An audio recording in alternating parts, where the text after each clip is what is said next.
Nah, kita lihat di sini. Bagaimana perbedaan pengujian pada keragaman bobot dan keseragaman kandungan. Tadi saya katakan, kalau keseragaman kandungan, itu benar-benar kita nguji satu persatu. Kandungan zat aktif di dalam setiap tablet. Tapi kalau keragaman bobot, kita ambil saja 10 tablet, gerus, berapa kadarnya tuh? Nanti dapat rata-rata. Kalau yang seragaman kandungan, satu persatu diambil, ditentukan kadarnya. Setelah ditentukan, dapat 10 data, dirata-ratakan. Nah, itulah keseragaman kandungan. Beda sama keragaman bobot. 10 tablet kita gerus, tentukan saja triplo 3 kali, dapat rata-rata dari 3 itu, kemudian kalkulasi pada setiap tablet, dibalikan gitu, kemudian kita dapat rata-ratanya. Ya, jadi ini berbeda gitu ya, dengan caranya saja yang berbeda. Tapi nanti bagaimana cara penafsiran data, analisis datanya, cara penafsiran kesimpulannya itu sama. Ya. Jadi cara analisis data dan cara penafsiran kesimpulannya sama antara keragaman bobot dengan keseragaman kandungan. Ya. Jadi dia penetapan kadar zat aktif pada sampel yang mewakili, ya, yang dinyatakan dalam persen dari jumlah yang tertera pada etiket dengan asumsi kadar atau bobot zat aktif per bobot satuan sediaan itu sudah homogen. Jadi ini tidak masalah sebenarnya. Tapi kalau yang ini berdasarkan pada penetapan kadar masing-masing, berarti satu persatu kandungan zat aktif dalam satu satuan sediaan. Ya, itu yang bedakan tadi ya yang saya jelaskan. Nah, ini prosedurnya. Kita lihat yang keseragaman kandungan dan keseragaman bobot itu ada pemisahan di ini ya, di lihat. Yang pertama ini sering ditanya, berapa tablet yang diambil dari ruahan? Berapa tabletnya? Jadi kalau habis 4 tablet tuh banyak kan? Itu yang diambil berapa? 30 tablet dulu yang diambil. Nah, ini sering ditanyakan, jangan langsung ambil 10 tablet. Tapi dari ruahan itu diambil secara acak sebanyak 30 tablet. Nah, itu sering Anda disuruh mengisi di lembar kerja berapa tablet yang diambil. Dari 30 tablet itu baru dipisahkan 10 tablet. Ya, 10 tablet dipisahkan. Sisanya 20 tablet kemana? Simpan dulu. Kalau misalnya terjadi kesalahan, penyimpangan, baru 20 tablet itu dilakukan gitu ya. Nah, 10 tablet ini ya, kalau untuk keseragaman bobot, ya untuk keragaman bobot langsung ditimbang satu-satu ini. Ya. Baik keragaman bobot maupun keseragaman kandungan, ambil 10 tablet, timbang satu-satu. Semuanya ditimbang. Semuanya ditimbang sehingga Anda dapat data bobot setiap tablet dari 10 tablet ini. Bobotnya ya, dalam satuan miligram. Ya. Jadi yang pertama ambil 30 tablet, 10 tablet, tetapkan, timbang. Buat data tabel di Excel misalnya. Tablet 1, 2, 3, 4, 5, 6, 7, 8, 9, 10. Bobotnya berapa? Tablet 1 berapa miligram, bobot tablet 2 berapa miligram. Nah, setelah itu baru kita lihat di sini. Kalau keseragaman kandungan, maka Anda harus menetapkan satu persatu. Perhatikan nih. Satu persatu kandungan zat aktif di dalam tiap tablet yang 10 tadi.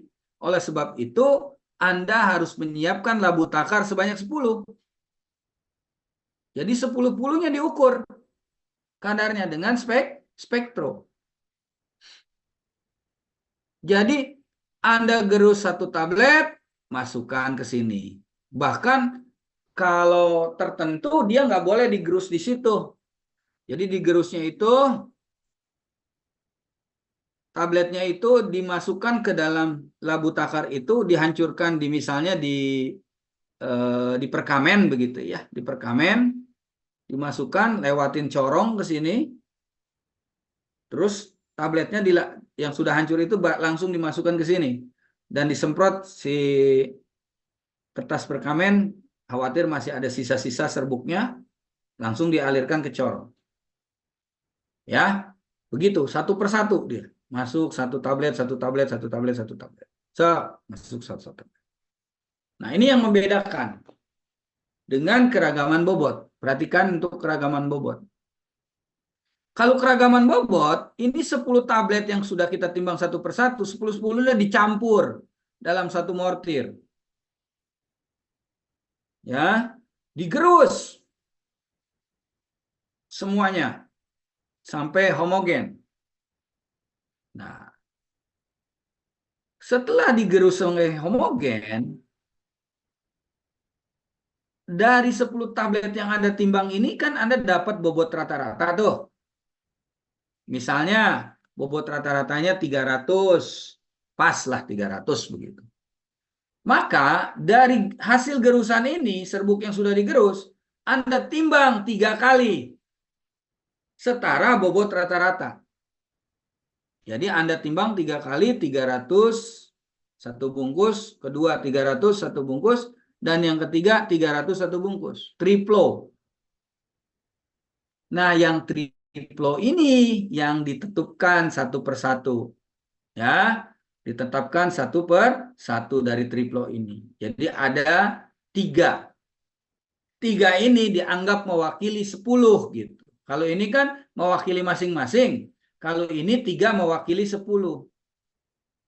Baru ditetapkan dengan spektro. Ada perbedaan. Coba kamu lihat di sini. Ya. Jadi kita harus tahu dulu bobot rata-rata setiap tablet di sini. Kalau yang di sini sebenarnya tidak ada lagi ya hubungan dengan bobot rata-rata. Tapi dia langsung mengukur satu persatu.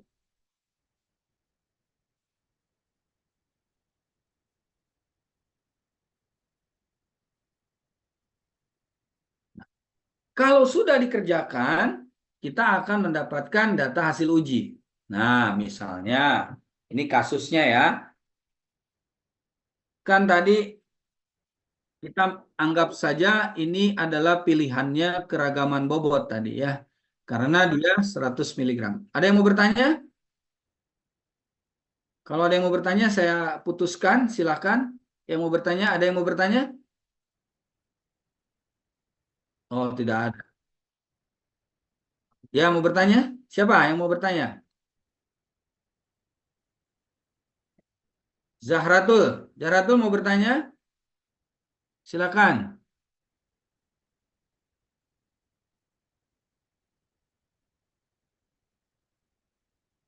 Tidak ada? Kalau tidak ada, saya lanjutkan. Pada saat tadi kasus di sini, kita menimbang sebanyak 10 tablet, ya, dapat nimbang 10 tablet ini, dapatlah data ini. Tablet per satu bobotnya sekian. Tablet kedua bobotnya sekian. Tablet ketiga bobotnya sekian. Dan selanjutnya sampai bobot ke-10. Dan kita dapat rata-rata ini semua, yaitu 303,64. Ya, kita dapat bobot tablet rata-rata. Nah, bobot tablet rata-rata inilah yang saya maksud ditimbang sebanyak 3 kali untuk ditetapkan kadarnya. Ya, ditimbang sebanyak 3 kali untuk ditetapkan kadarnya. Perhatikan. Ya, nah, begitu saya timbang, ya, kemudian kita lakukan proses penetapan kadar, nih, nanti kita akan dapat kadarnya di sini nih.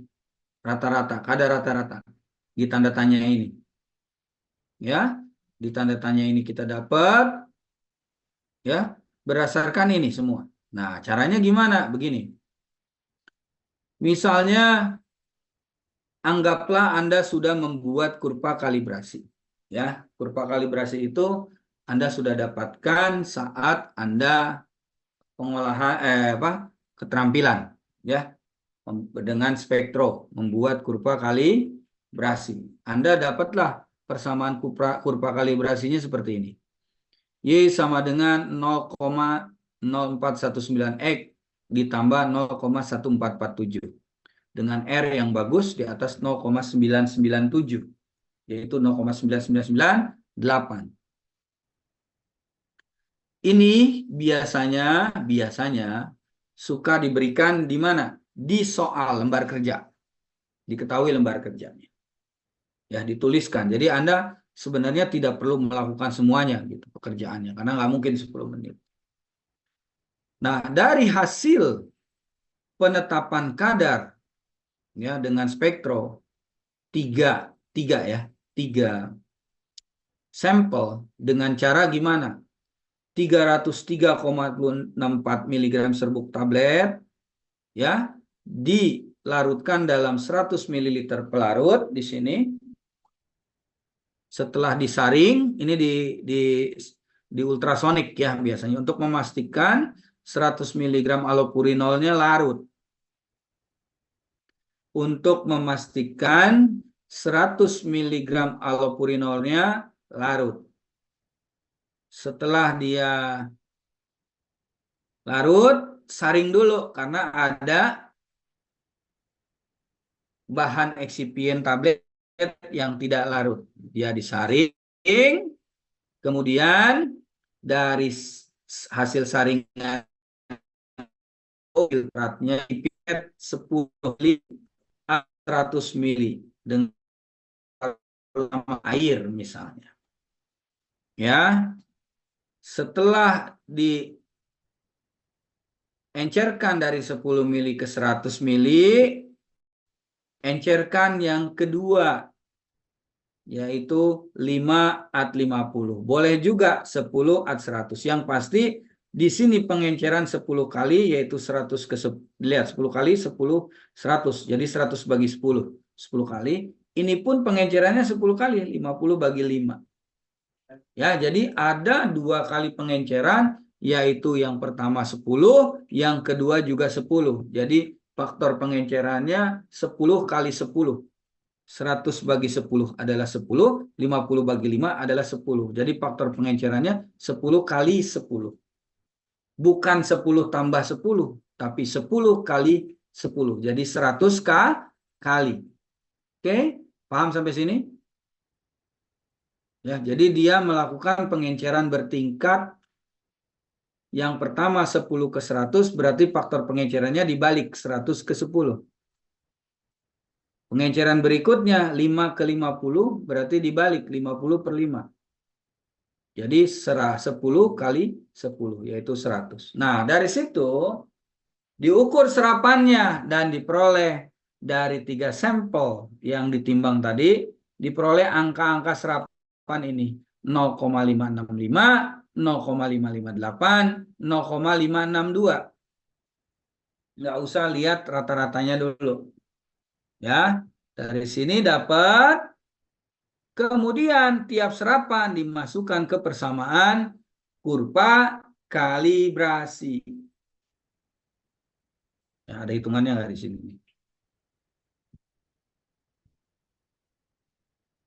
Lihat ya.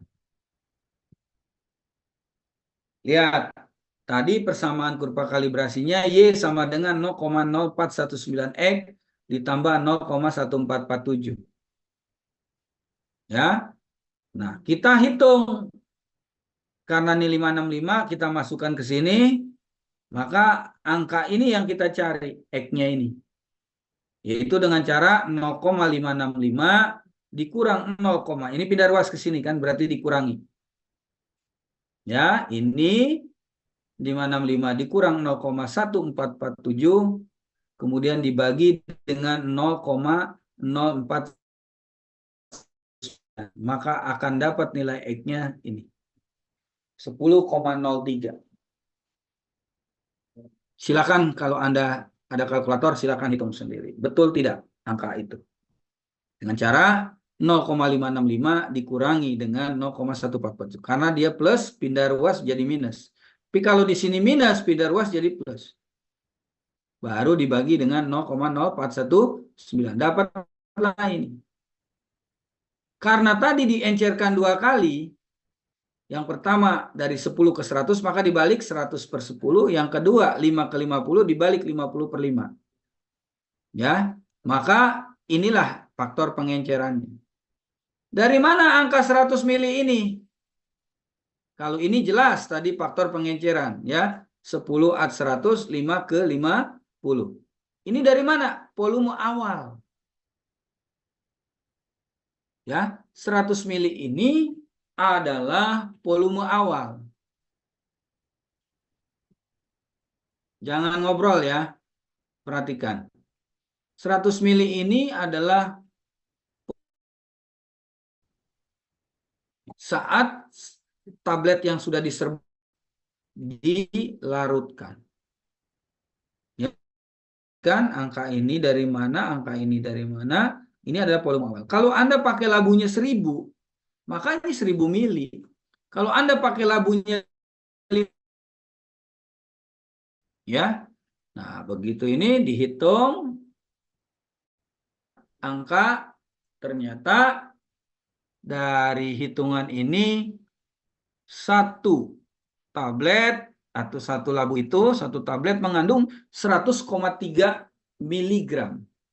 Ya, 100,3 miligram allopurinol. Lakukan hal yang sama untuk yang labu kedua, yang 558 masukkan juga. 562 dimasukkan juga. Sehingga nanti dapat X, dapat juga akhirnya adalah kadar di dalam sediaan. Ya, bobot zat aktif di dalam sediaan. Ya, nanti akan dapat ini. Di tiap-tiap ini. Baru dari sini diratakan boleh. Gitu ya. Nah, berarti begini caranya.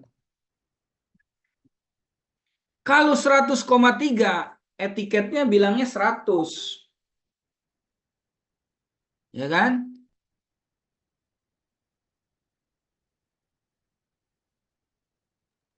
Hati-hati berapa kadarnya?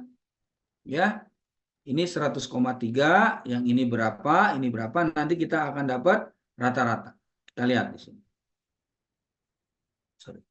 Ya. Jadi persen kadarnya adalah 100,3 Anda bagi dengan 100. Karena dalam etiketnya adalah 100 miligram yang tadi. Dapatlah 100,3. Nah, hal yang sama Anda lakukan juga dari hitungan-hitungan ini untuk yang 558, 562. Ya, dari situ Anda akan dapat rata-rata ini. Nah, sorry ya. Jadi ini 103, nanti ini berapa, dapat rata-rata. Setelah itu, perhatikan.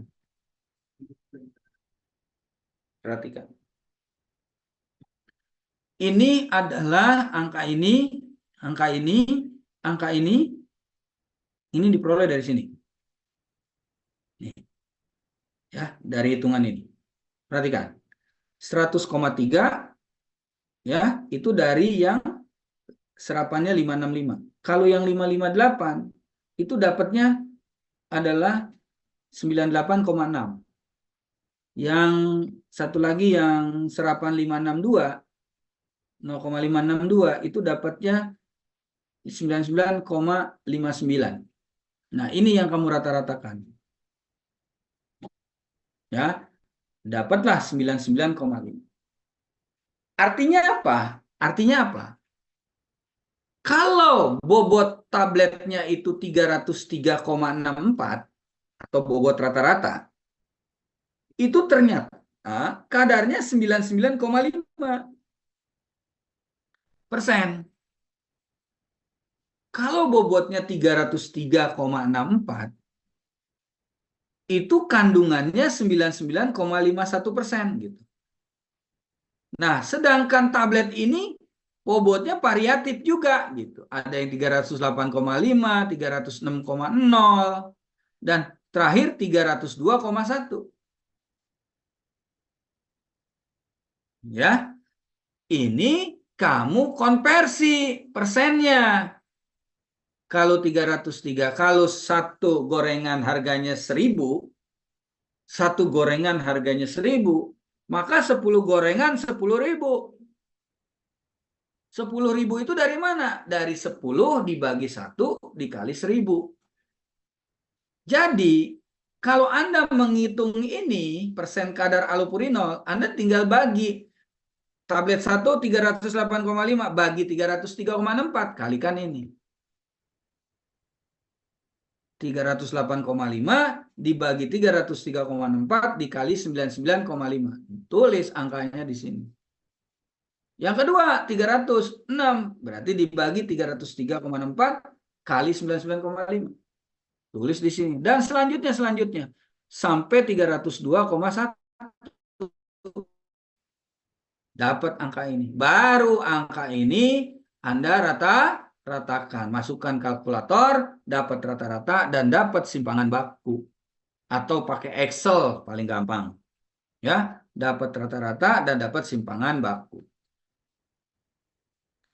Nah, soal UKI umumnya Anda disuruh menghitung salah satu ini. Enggak semuanya. Setelah Anda menghitung salah satu ini, kemudian dikasih lembar kerja kedua yang sudah selesai semua hitungannya. Di sini dikasih angka rata-rata simpangan baku atau sama sekali nggak dikasih, tapi Anda suruh masukkan ke kalkulator untuk menghitung rata-rata dan simpangan baku. Ya, gitu. Nah, dari sini. Ya, dari sini. Jadi intinya untuk itu kita harus mendapatkan nilai rata-rata X ini dan simpangan baku SD. SD atau S lah begitu. Kadang nulisnya SD, kadang ditulis X, ditulis S.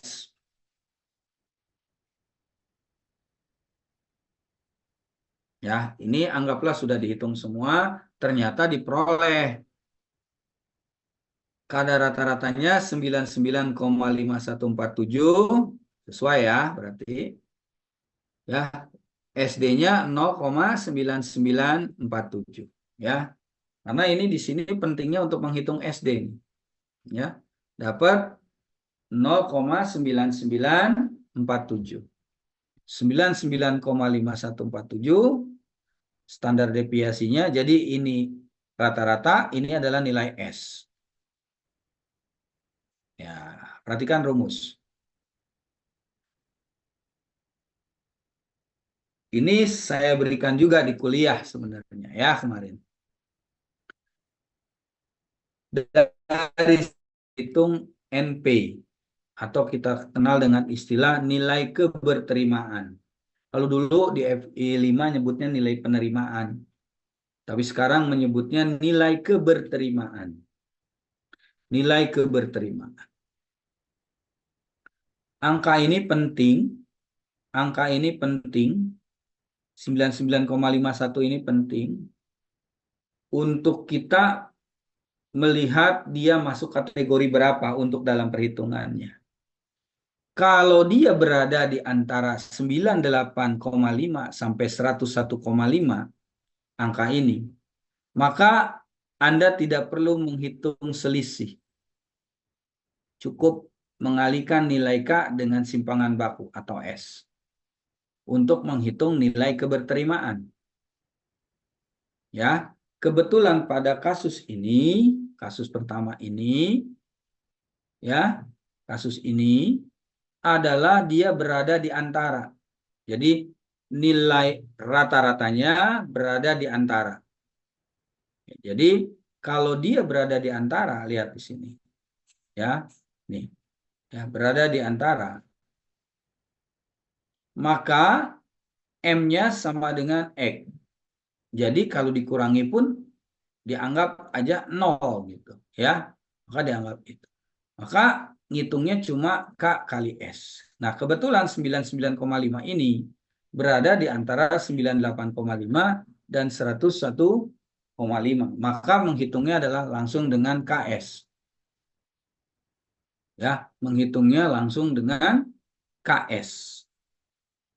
Jadi K kali S.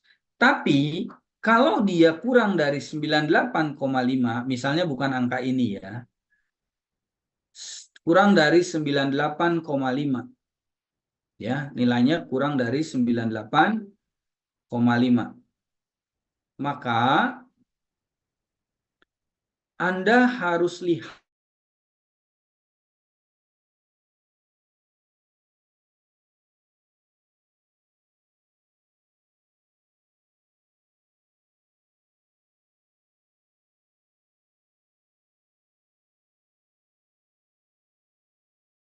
dengan nilai K tambah S. Jadi nilai ini ada kalau dia kurang dari 98,5.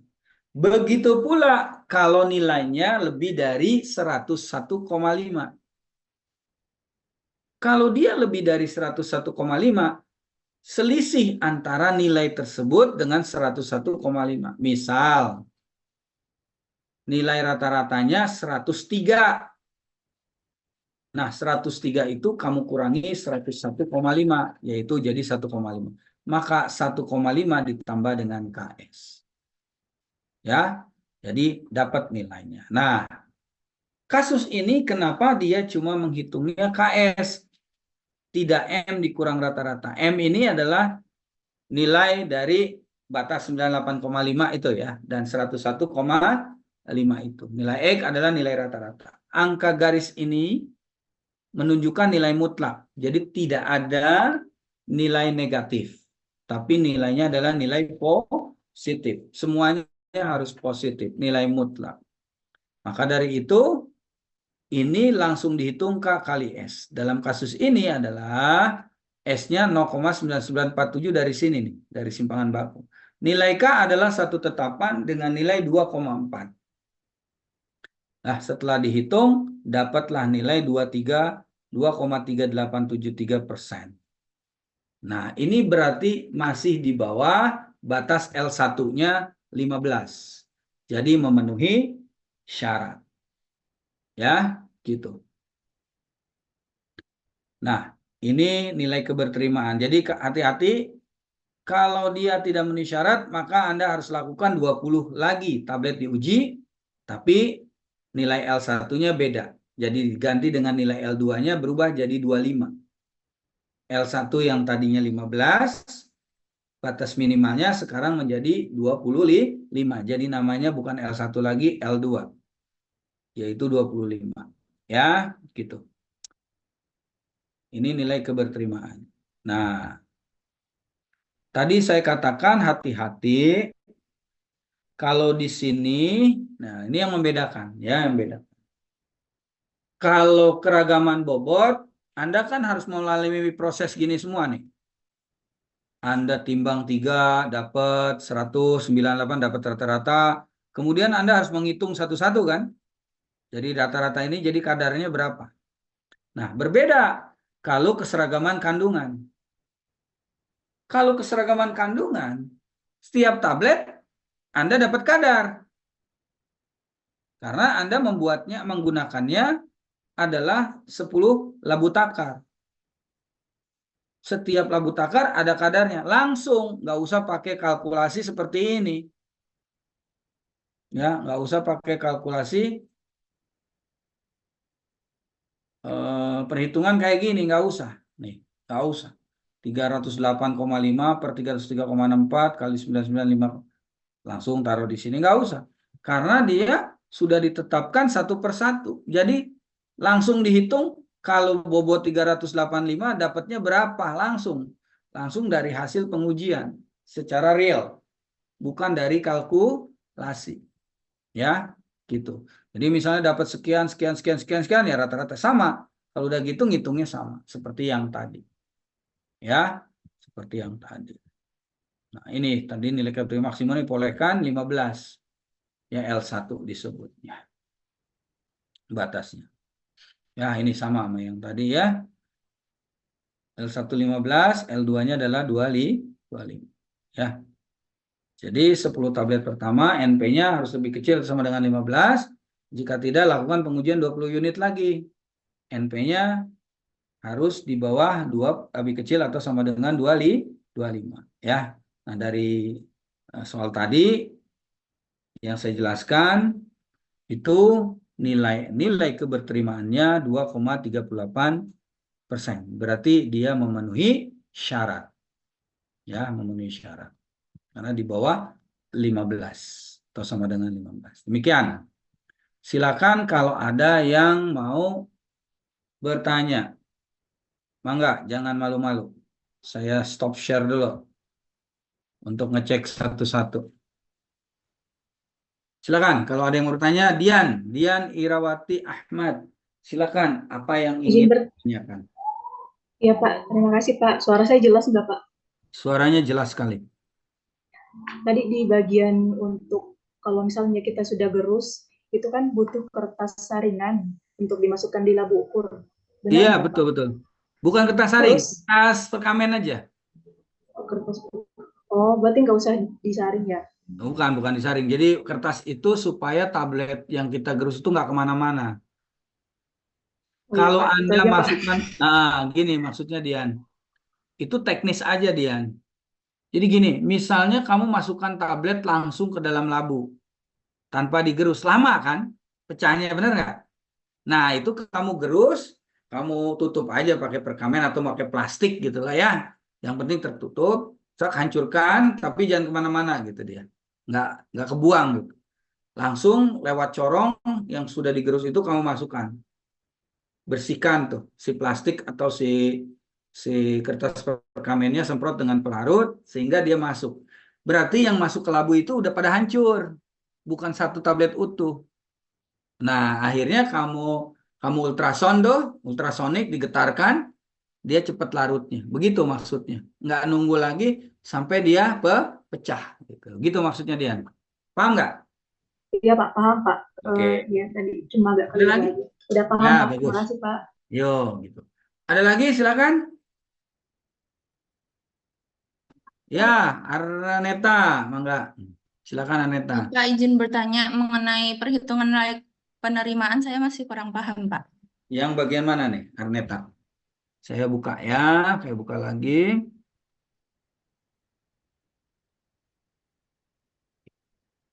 Arneta di kuliah saya ada loh. Coba lihat deh di tabel evaluasi ya. Di evaluasi sediaan tuh ada. Ini kan ya. Iya. Ini gambaran farmakope. Jadi langsung copy farmakope. Tapi saya tidak ingin Anda kebingungan dengan tabel ini gitu. Kemarin saya jelaskan dengan mudah gitu ya. Ada 3 kategori Arneta. Satu, kata angka pentingnya itu 98,5 sampai 101,5. Masih ingat? Ya itu angka penting. Kalau misalnya rata-rata ini berada di antara itu angkanya, antara 98,5 sampai 101,5, maka Anda tidak perlu lagi menghitung yang ini nih. Nah, ini nggak ada. Ya, anggap saja 0 nilainya. Jadi, langsung nilai K dikali S. Oke? Kebetulan angka ini ada di antara 98,5 sampai 100,5. Maka langsung dihitung nilai K kali S. K-nya itu tetapan. Jadi jangan nanya, Pak, K-nya itu 24,4 dari mana? Tetapan. Tetapannya adalah 2,4. Ya, kali S 0,9947. Ya, dapatlah angka ini. Nah, bila ini bukan kasus ini ya, bila nilai rata-rata ini kurang dari 98,5 nih. Misalnya tadi 97. Kan kalau 97 kurang dari 98,5, maka kita kurangi dengan 98,5. 97 kurang 98,5 atau dibalik boleh. 98,5 dikurang 97. 1,5. Nggak boleh minus. Misalnya 97 kurang 9,5 kan minus 1,5. Nggak ada, minusnya dibuang karena dia angka mutlak. Garis ini menunjukkan angka mutlak. Tidak ada nilai minus. Berarti 1,5 ini harus ditambahkan dengan K kali S. Kalau misalnya angkanya di atas 101,5, misalnya angkanya adalah 103, rata-rata ini. Jangan 103 dikurang 98,5, jangan. Tapi 103 dikurang 101,5. Jadi angka yang ini justru karena di atas 101,5. Kurangi 103 dikurang 101,5. Bukan 103 dikurang 98,5, bukan. Ya, 103 kurang 101,5, 1,5. Maka angka ini ada juga 100, yaitu 1,5 baru dikali KS. Maka paling penting adalah lihat nilai rata-rata ini. Apakah berada di antara kurang dari 98,5 atau lebih dari 101,5. Ya. Kalau nilai NP-nya, nilai keberterimaannya lebih kecil atau sama dengan 15, maka dia memenuhi syarat. Jadi Anda disuruh tuh di OC, kesimpulan memenuhi syarat begitu. Ya. Kalau dia lebih dari 15, maka lakukan 20 tablet berikutnya. Ya. Lakukan 20 pengujian 20 tablet berikutnya. Pada 20 tablet berikutnya itu sama-sama ngitungnya, nggak rumit. Tapi nilai K-nya berubah, bukan 2,4 tapi 2,0. Ya, 2,0. Dan nilai L2-nya batasnya itu jadi 25. Ya, 25. Oke? Paham atau jelas? Jelas ya? Jelas. Jelas ya? Gitu. Terima kasih, Bapak. Sama-sama. Oke, yang lain ada lagi yang ingin ditanya? Amanda Selvia. Habis ini kita masuk ke kasus ya, kasus-kasus yang macam-macam dengan Bu Tita ya. Bapak, saya izin bertanya. Untuk perhitungan kadar itu kan Pak, saya pernah menemukan soal bahwa eh, setelah dihitung persen kadarnya itu kan absorbansi dikali yang regresi liniernya itu, Ya, dimasukkan ke dalam regresi linear. itu tidak Dapat nilai X. Ya, terus ada pengalian terhadap volume dan faktor faktor pengenceran. Berarti begini, dia tuh waktu ngegerus, disaring, langsung diukur, Amanda. Jadi dia tidak melakukan pengenceran. Ngerti nggak? Ngerti, Pak. Ya, Berarti Pak, untuk pengalian faktor pengenceran dan volumenya itu menyesuaikan soal seperti itu ya, Pak? betul sekali. Jadi kalau soalnya dilarutkan sejumlah ditimbang sejumlah serbuk sekian miligram, kemudian dilarutkan dalam labu takar 250 mili, maka pengalinya 250 mililiter, 250. Kalau dilarutkan dalam 100 mili, maka pengalinya 100. Dilarutkan dalam 50 mili, maka pengalinya 50. Gitu loh, Ananda. Jadi jangan 100-100 semua, karena contoh soalnya 100 gitu. Lihat labu takar yang digunakan pada pertama kali dia melarutkan.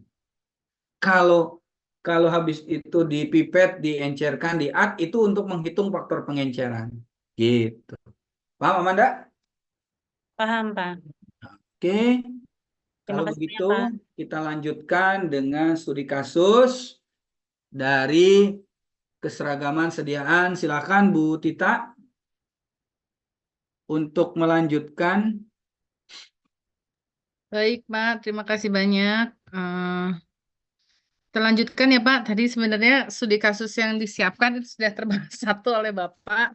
Tapi nggak apa-apa, kita masih ada satu studi kasus juga yang nanti kalau yang tadi kan sudah dikasih tahu juga ya untuk kesimpangan bakunya seperti apa. Nanti kita juga di sini tidak diberitahu, nanti ada yang mencari ya.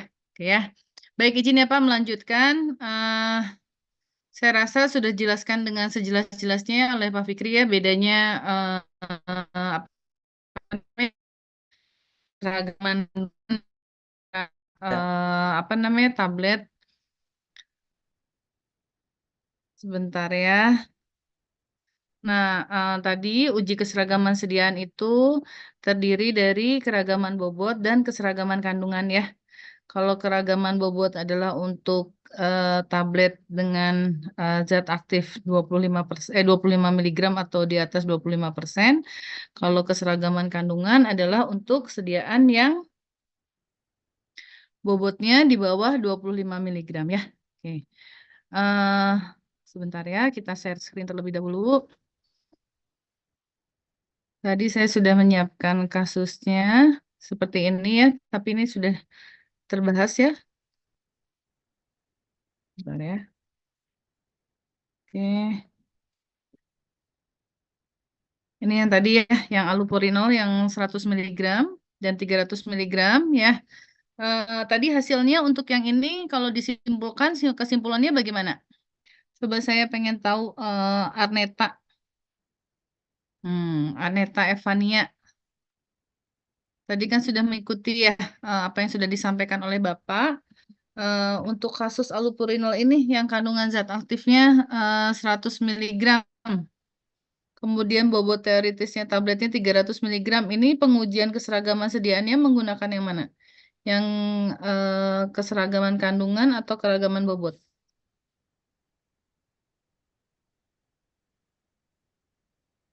Yang itu Bu, yang keragaman bobot. Kenapa?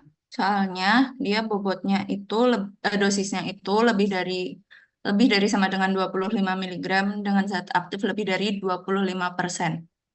Ya, berarti kalau gini, berarti komposisi kandungan zat aktifnya berapa persen nih? 3,3%.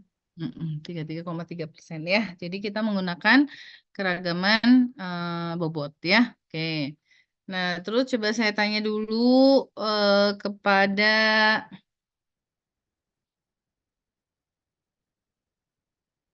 Tripina. Ada nggak Tripina? Tripina Fitrian ada? Tripina Fitrian ada nggak? Kalau nggak di remove aja ya.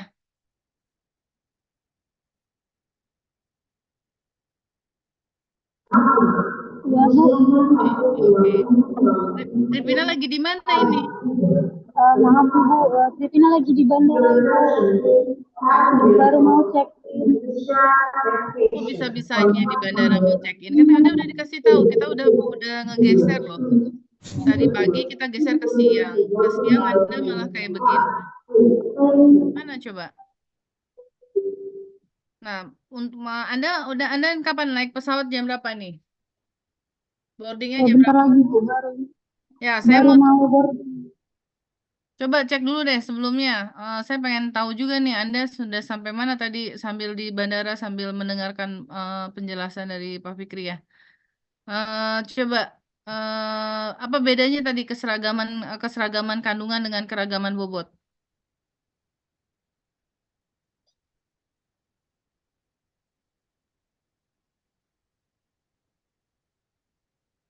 Kalau keseragaman kandungan itu jumlah zat aktif dalam satuan sediaan, Bu.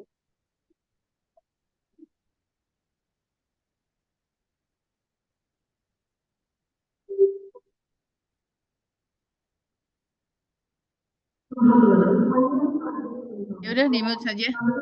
Ini ya pokoknya mulai sekarang saya dan Pak Fikri sudah tidak mau peduli mungkin ya. Silakan di mute dulu saja. Tripina tidak mau peduli ya terserah kalian mau kemana, mau ke Zimbabwe, mau kemana gitu ya. Semua yang kita lakukan itu adalah untuk Anda semua. Kami juga sama ada agenda juga untuk mudik, tapi karena punya kewajiban dengan kalian, jadi kita laksanakan dulu kewajibannya. Kita bukan yang nggak mau tahu kalian mudik main ketemu sama keluarga, bukan ya. Semua juga pasti akan berkumpul gitu ya. Tapi kita punya kewajiban dan kami sebenarnya berharap Anda semua serius gitu ya dalam menjalankan kewajibannya seperti kami juga serius kepada kalian gitu ya. Tapi ya kembali lagi ya, terserah ini mah Anda mau paham syukur, enggak juga nggak apa-apa ya. Jadi saya lanjutkan saja, mengulang sedikit ya dari yang tadi sudah disampaikan oleh Pak Fikri juga. Mengingat ini apa namanya untuk uji keseragaman sediaan itu terbagi menjadi dua ya. Tadi sudah disampaikan Untuk allopurinol 100 mg ini kita akan lakukan keragaman bobot karena memang zat aktifnya lebih dari 25% begitu ya. Dan ini hasilnya kesimpulan dari yang tadi sudah dikerjakan apa? Coba Arneta. Arneta aja deh. Saya ke Arneta aja. Ya, Ibu. Kesimpulannya tadi yang sudah apa namanya sudah dikerjakan, sudah dijelaskan sama oleh Pak Fikri untuk allopurinol tadi, kesimpulannya apa? Kesimpulannya, kalau tablet allopurinol ini diterima soalnya nilai penerimaannya kurang dari 15%, Bu. Ya, jadi kalau misalkan dia kurang dari 15%, artinya tablet tersebut memenuhi persyaratan ya. Betul? Nah, ini juga salah satu yang penting ya. Nanti pada saat OSCE itu biasanya Anda semua selain tadi diminta untuk menghitung apa yang ada di dalam data, Anda juga diminta untuk memberikan kesimpulan terhadap data yang sudah Anda hitung, gitu ya. Jadi kalau misalkan tadi kita sudah menghitung dia ternyata keberterimaan itu adalah di bawah keberterimaan itu adalah di bawah 15%, maka Anda harus simpulkan artinya apa dari data yang sudah Anda kerjakan. Kalau misalkan Anda menghitung ternyata yang Anda itu 2%, berarti Anda di situ kesimpulannya adalah tablet memenuhi persyaratan atau granul memenuhi persyaratan. Nah, itu harus jelas ya, dijelaskan menerima apa namanya memenuhi persyaratan atau tidak memenuhi persyaratan. Jadi jelas nanti kalau memenuhi persyaratan berarti next step. Kalau tidak memenuhi persyaratan maka harus ada yang diperbaiki ya, entah itu apa namanya tabletnya diperbesar masanya ataupun apa namanya harus dilakukan pengujian ulang begitu ya untuk tahapan yang berikutnya kan tadi langsung ya diambil untuk pertama dari produk ruah itu berapa tablet? 30 Ibu. 30. 30 itu apakah semuanya langsung kita gerus? Tidak. Tidak. Berapa? Tahapan pertama berapa? 10. 10. Ya, 10 ya. Nanti kalau misalkan tidak memenuhi persyaratan, baru dilakukan pengujian tahap kedua. Ya, oke. Ini tadi sudah ya. Ini sudah tadi ya, sudah dijelaskan. Terus kemudian untuk alatnya juga sudah semuanya.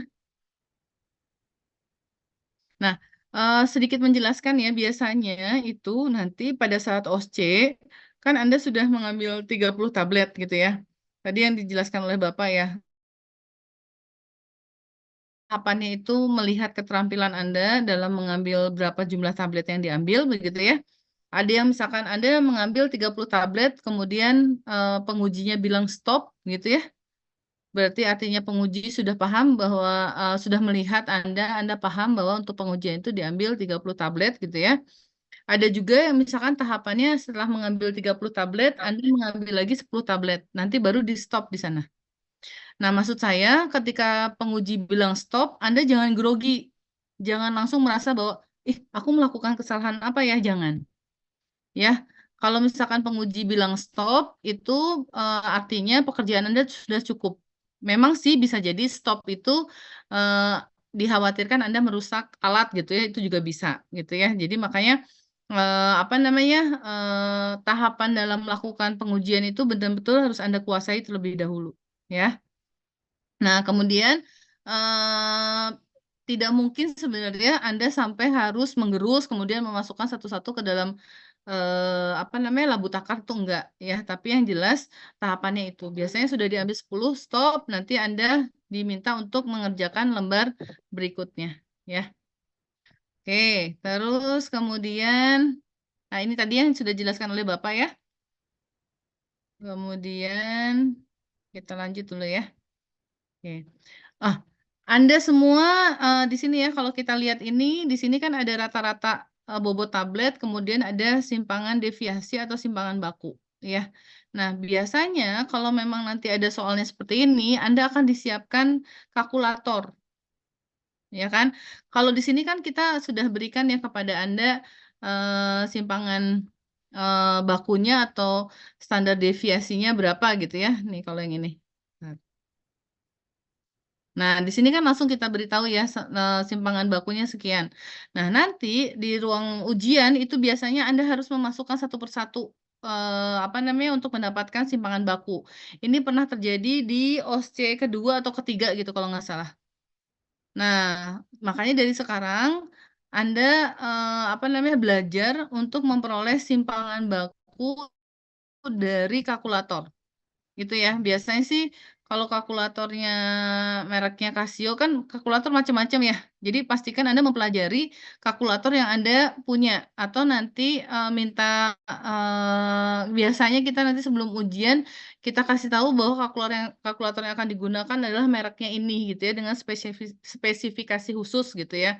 Sehingga nanti Anda bisa apa namanya mengoperasikannya ya.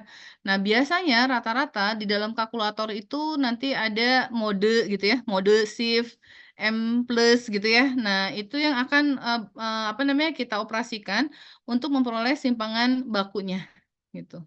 Ya, dan itu harus dipelajari supaya apa? Supaya nanti Anda pada saat di ruangan waktunya hanya kurang lebih 9 menit untuk melakukan pekerjaan ini semua sehingga nanti Anda terlatih gitu ya untuk mencari simpangan deviasi atau simpangan baku. Nah, kalau Anda kebingungan, sebenarnya Anda juga bisa lihat di YouTube. Biasanya di YouTube tuh banyak apa namanya eh, video-video pembelajaran untuk kalian mengoperasikan suatu kalkulator ya untuk mendapatkan sesuatu. Misalkan Anda ketik aja memperoleh simpangan baku dari kalkulator gitu ya. Nanti banyak videonya bermunculan. Gitu ya. Nanti tinggal Anda kalau misalkan Anda spesifikasi Casio, ya memperoleh simpangan baku dari kalkulator Casio, misalkan itu langsung keluar itunya, apa namanya videonya, ya. Oke. Ini tadi sudah ya dijelaskan oleh Bapak. Sekarang kita mau cross check dulu, kalian sampai sejauh mana sudah paham dengan kasus yang kedua, ya. Nah, sekarang ini kasusnya. Ini kita akan apa namanya? Ini R&D atau produksi gitu ya, memproduksi tablet metronidazole 500 mg akan diuji keseragaman sediaannya dengan menggunakan spektrofotometri UVV dengan mempunyai lambda maksimal ya sesuai dengan literatur. Nah, ini telah dibuat kurva kalibrasi dengan Aquades sebagai berikut ya, absorbansinya seperti yang tertampil di layar. Ini berarti pembuatan apa? Coba Nur Hamidah Febriana. Kalau kita lihat data sebenarnya seperti ini, sebenarnya kita akan membuat apa ini?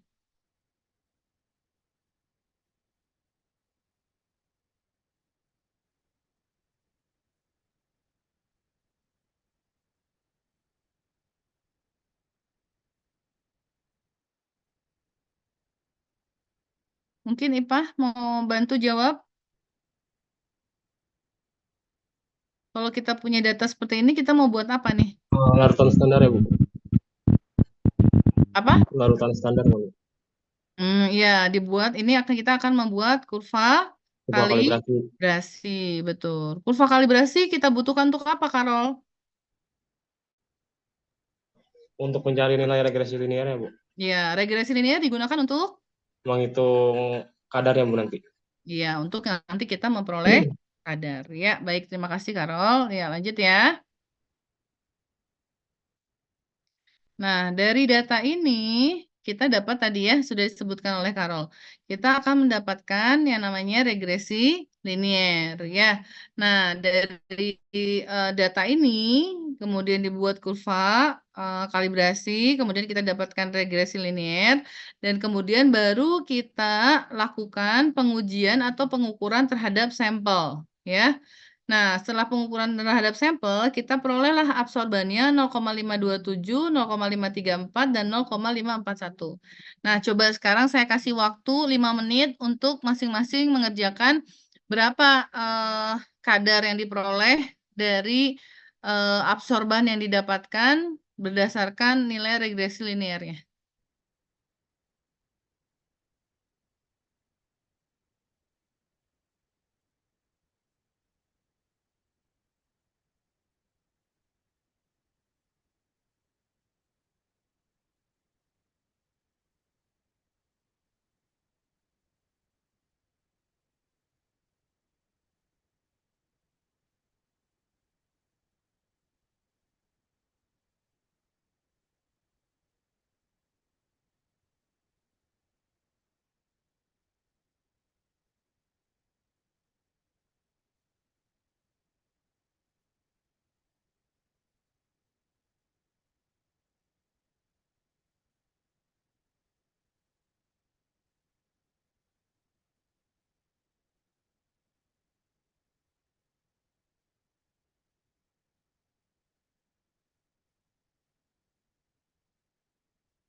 Permisi, Bu.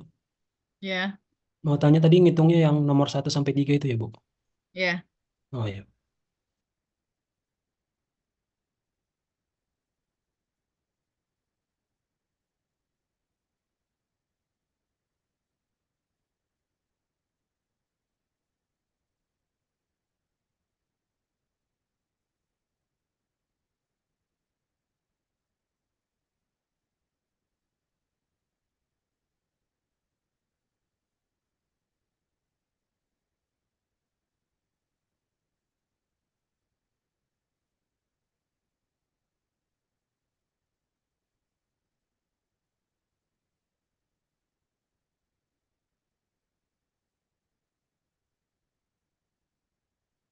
Sudah? Oke, gimana Zahratul?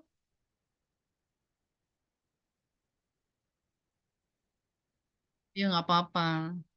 Kan namanya juga belajar.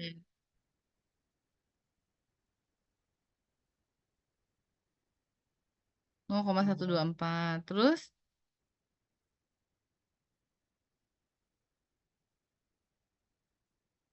Oke, terus?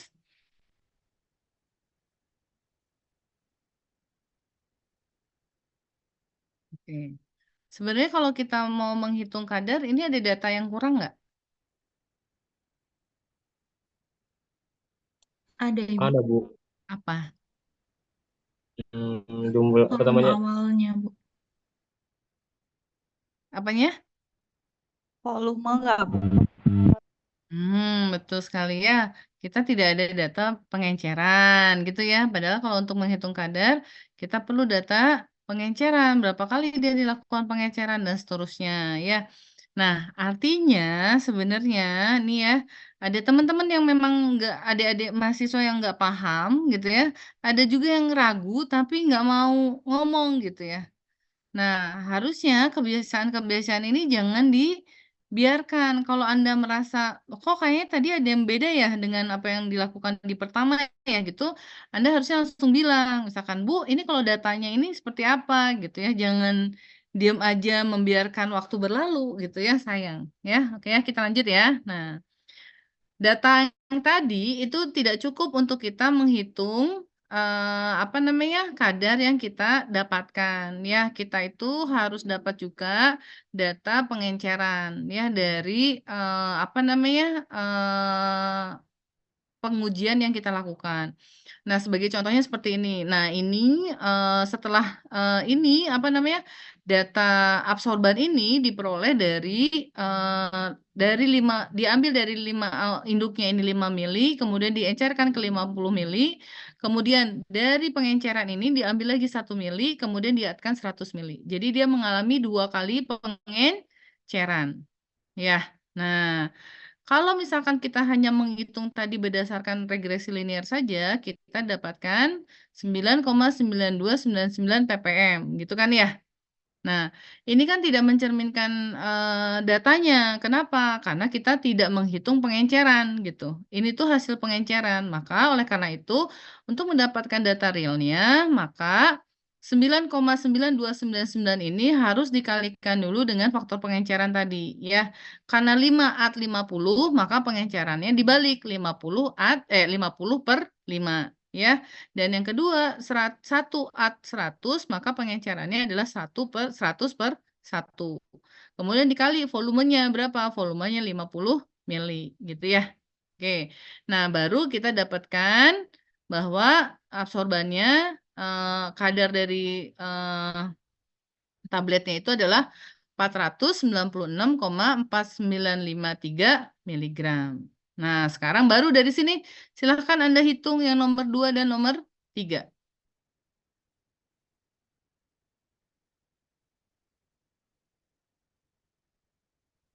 Kalau ada yang sudah selesai, boleh silakan langsung angkat tangan ya.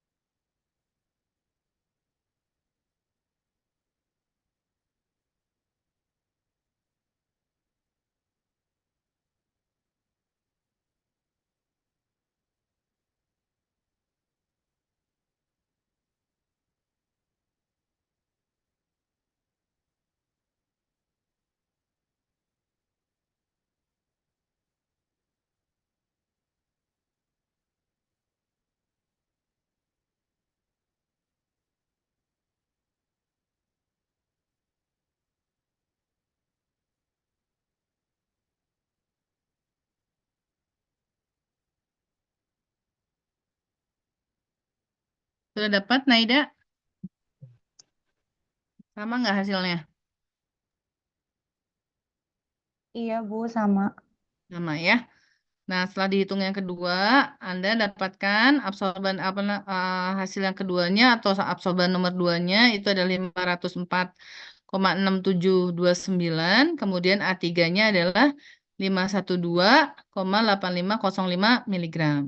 Ya, sehingga kadar rata-rata dari ini, absorban ini adalah 504,6729 miligram. Ya, nah, karena kita memang kadar obatnya itu adalah 500 miligram, gitu kan ya, maka kita dapatkanlah kadar rata-rata dalam bentuk persen ini. Gitu. Ya,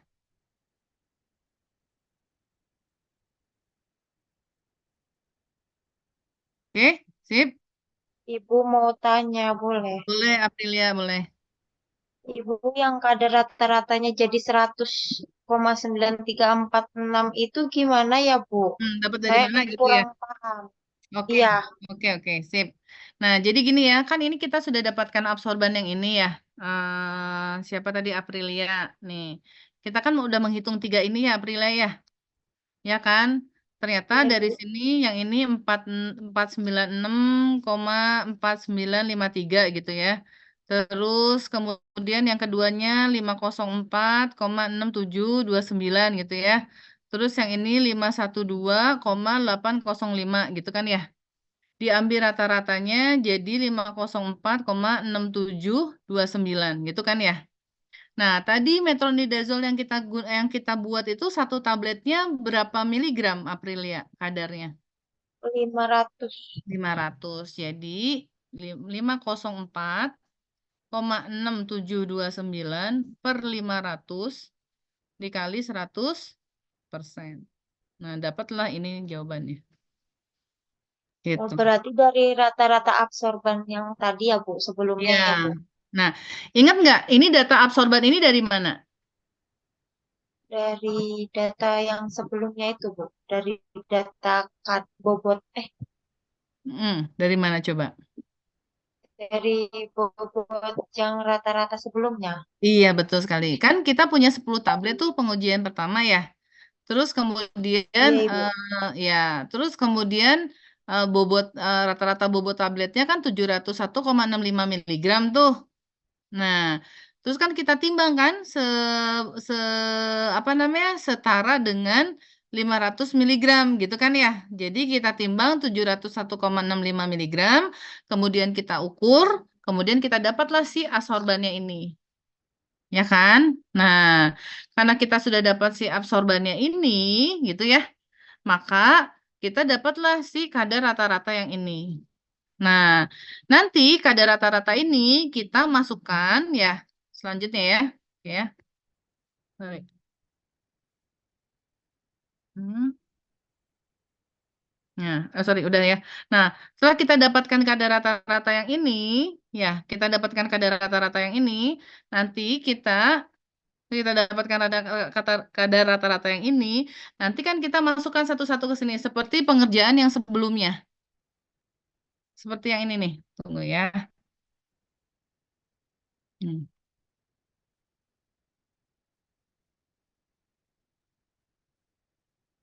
Ini Aprilia, nggak beda jauh dengan yang ini.